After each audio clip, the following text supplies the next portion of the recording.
En junker ved juletid. Ting tang ting nu til dig. Omkring ham dalede sneen hvid. Ting tang ting nu til dig. So this week in our collective heads is discussing strategy games. Yes, that's our topic of the episode show. Totes, Totes. as we call it. We're going to talk about favorite strategy games and our favorite strategy games as well as yours. If you want to tweet, if you had tweeted to us, if you want to talk in the comments about your favorite strategy games, we're going to kick this off with my favorite strategy game of all time, Warcraft 2. And it took me a while Warcraft to figure 2 is out so good. exactly which strategy game to go with because I played a ton of strategy games. Warcraft, the original Warcraft, was my first strategy game to play, and playing Warcraft 2 and the variety, but not too much of a variety of units. Yeah. To be able to go into, you have the water-based naval combat. You have the being able to transport ships one place to another. You know, if the enemy thinks you're over here, taking your transport ship and going all the way over here and then unloading their troops on the other side. It was really cool. For the time, it was crazy innovative. The first Warcraft game, I don't think, is kind of like Diablo 1 and Diablo 2. Warcraft 2 just knocked everything out of the park when it came to the first Warcraft game. It made everything better. And Warcraft 3, I think, just like Diablo 3, it didn't quite hit that mark. It's still fun. One of the other things is with Warcraft 3, there's so many more aspects that are going on there that like the story was, you know, you'd have this enormous map and set encounters and this is exactly how this happens, whereas in Warcraft 2 it would be a base and a base, and that's what you're trying to take out. It wasn't, you know, veer over here to get the potions and then come over here to get the weapons for your goblins and whatever. And like the story was absolutely superior to Warcraft 2. Oh, I agree. But the minute-to-minute gameplay was not as fun, and it was a lot more linear, and so it relied less on your ability to actually play the game. Although there's a scene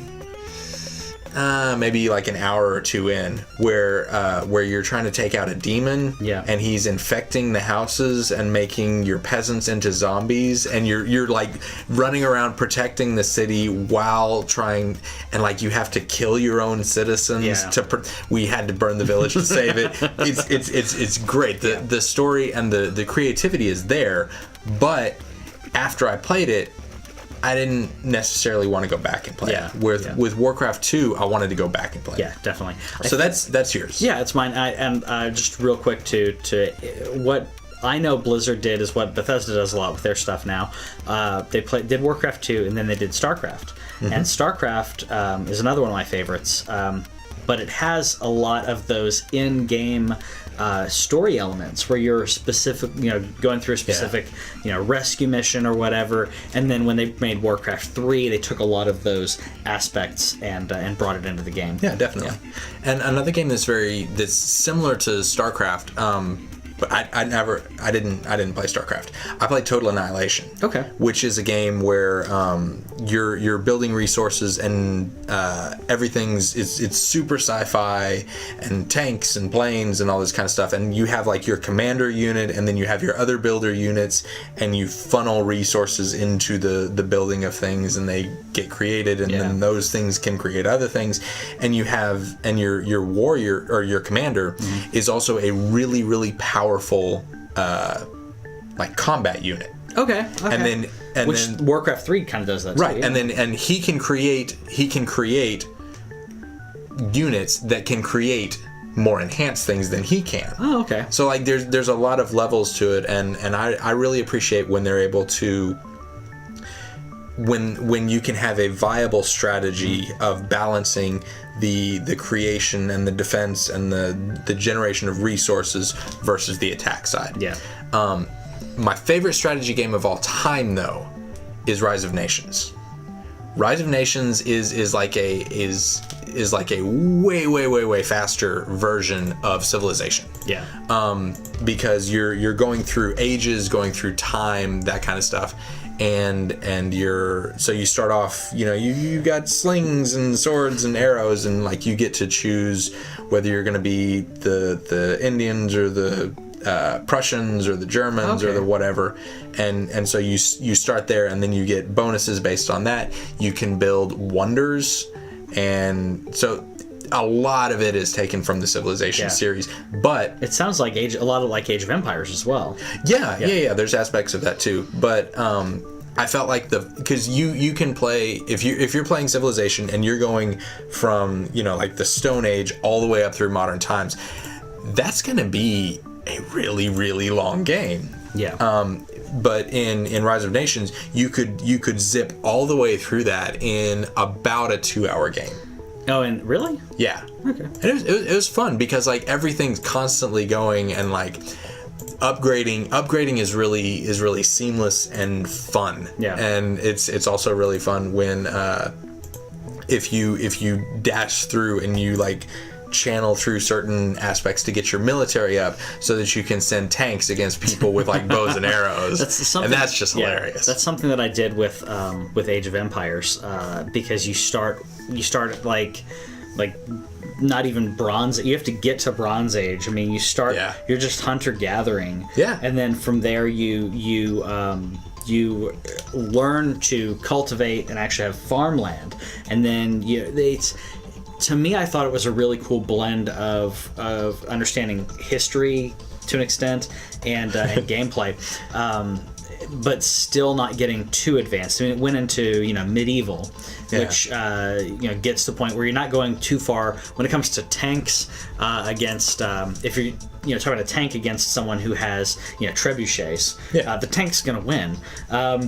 But when you have a bunch of archers and cavalry against trebuchets and watchtowers, the whole rock paper scissors thing, as far as units go, that's I think that's essential to any proper strategy game. Chris White in the comments on Facebook, hey Chris, says, and Amalia, he says, mine is a relatively simple and older strategy game called Military Madness. Are you familiar with this one? I'm not familiar with Military Madness. Okay. Well, to all of you Military Madness fans out there, hi. Lord Scalawag says we should fire you for not playing StarCraft. Okay. Well, I mean, there's a lot of games I haven't played. I don't get to play nearly as much as I would like to. Okay, so the games that we could fire me for not playing, I'm just going to go ahead and lay all the ammo out on the table for you. Okay, so that, Mass Effect, Red Dead Redemption. I forgot you didn't play that. Yeah, never did. Let's see, what else? What are some other? Ugh, I played it. Anyway, so strategy games. There's plenty of reasons to fire me for not having played, but at the same time. We're coming up to midterms. We can. No, you can't fire me. I named this show. You did name this show. There was a. To me, I think that strategy games peaked to an extent in the late 90s and early 2000s. Yeah. We don't get a lot of them nowadays, except for these parties like Civilization, or if Blizzard comes out with one. Sid Meier's was strategy games for a time, and then a lot of other games kind of played off of that. Mm-hmm. What do you think about the like individual unit strategy games, like where you'll have a squad, like Mercenaries, stuff like that? How do you feel about those? Individual units versus building. Instead of building and resource management, do you still count those as strategy games, or is that something else? I don't consider those RTS, which is kind of the real-time strategy stuff. I mean, it is a strategy game, but it's unit tactics, and I would consider that a separate genre, because you're not dealing with building a base. You're not dealing the mixed base building, fortification, dealing with units, dealing with attacks. I think that the others, I mean, you could argue that it's similar though, because StarCraft actually has a couple levels like that where you have a group of 16 units, right? And that you're trying to make survive. And you have to survive, So I think that To me, I think that it's like a subgenre, and real time. I mean, it's a little different. Okay, so have we only been talking? Because I hadn't really thought about this, but what about turn-based strategy, like Heroes of Might and Magic? Well, because I love that series. If we go into that, we could. I mean, you're dealing with like time-based strategy and all of that. So I mean, at that point, you could also loop in our RPGs. No. We're still talking about strategy where you have like multiple units and positioning, like Fire Emblem, stuff like that. Sure. Yeah. I mean, that is. Yeah. Would that be part of this discussion, or would that be a separate issue for another time? I think that'd be a separate topic. Okay, then I'm not. Okay, then spoilers for whenever that episode comes out. Heroes of Might and Magic. Okay. That is king. Yes. As far as turn-based strategy. I played some of those games, but the real-time strategy.